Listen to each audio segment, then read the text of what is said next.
भारत के अंदर एक नया विवाद जो है खड़ा हो गया और यह विवाद है एनसीईआरटी की एक किताब जिसमें इस बात का जिक्र किया गया है कि न्यायपालिका के अंदर भ्रष्टाचार हो रहा है। मैं आपको बता दूं कि यह मामला तब उठा जब भारत के एक वरिष्ठ वकील कपिल सिब्बल ने कोर्ट के अंदर इस बात को कहा कि एनसीईआरटी की जो नई किताब आ रही है सामाजिक विज्ञान की यानी सोशल साइंस की, उस किताब के अंदर न्यायपालिका के भ्रष्टाचार का जिक्र है और कहीं ना कहीं और जो संस्थाएं हैं भारत के अंदर, कार्यपालिका हो या फिर विधायिका हो, उसके भ्रष्टाचार का किसी भी तरीके से जिक्र नहीं।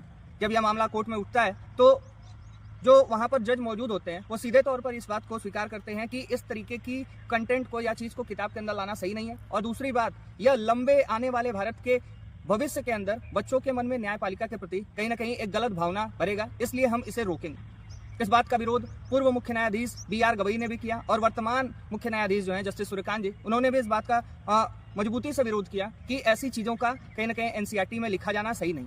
मैं आपको बता दूं कि यह जो किताब का हिस्सा है जिसको लेकर विरोध चल रहा है, उसमें यह बताया गया है कि न्यायपालिका में बहुत सारे मामले जो है वो लंबित हैं। सुप्रीम कोर्ट के अंदर कुछ 81-8200 के लगभग मामले बताए गए। उसके बाद यह बताया गया कि हाई कोर्ट के अंदर लाखों मामले और जो जिला अदालतें हैं वहां तो 4.5 करोड़ से भी ज्यादा मामले ऐसे हैं जो लंबित हैं। खैर, उन्होंने इस किताब के अंदर यह भी बात लिखी हुई है कि एक प्रक्रिया के तहत इन्हें निपटाने का काम तो हो रहा है, लेकिन यह बहुत धीरे हो रहा है। अब सवाल यह उठता है साथियों कि जब भी हम भ्रष्टाचार को या भ्रष्टाचार नाम के शब्द को सुनते हैं तो हमें हमारे नेता याद आते हैं। तमाम बड़े बड़े राजनीतिक भ्रष्टाचार हमें याद आते हैं। कोलगेट भ्रष्टाचार से लेकर भारत में एक से एक भ्रष्टाचार हुए, जिसकी काली कमाई नेताओं की स्विस बैंक में है या जमीन के अंदर गड़ी है, ये हमें पता ही नहीं चल पाता। लेकिन जिस भारत की संस्था न्यायपालिका, जिस पे भारत के लोग सबसे ज्यादा भरोसा करते हैं, सबसे ज्यादा यकीन करते हैं, आज भी जब भी हमें न्याय की उम्मीद होती है तो सिर्फ और सिर्फ न्यायपालिका से होती है।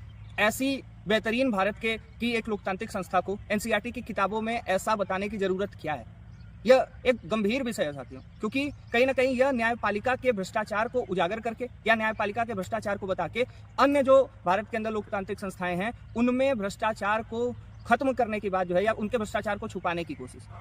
साथियों, आप अगर तहसील में जाएंगे, आप किसी भी सरकारी कार्यालय में जाएंगे, आप किसी भी नेता के पास जाएंगे, आप किसी भी पुलिस थाने में जाएंगे, चौकी के अंदर जाएंगे, आपको वहां पर सीधे तौर पर भ्रष्टाचार देखने को मिलेगा। लेकिन अगर आप अदालतों में जाएंगे तो आपको जजों से या वकीलों से किसी तरीके का भ्रष्टाचार सीधे तौर पर देखने को नहीं मिलेगा। न्यायपालिका भारत के अंदर पिछले कई सालों से लगातार भारत को एक सही रास्ते पर चलाने का काम करी।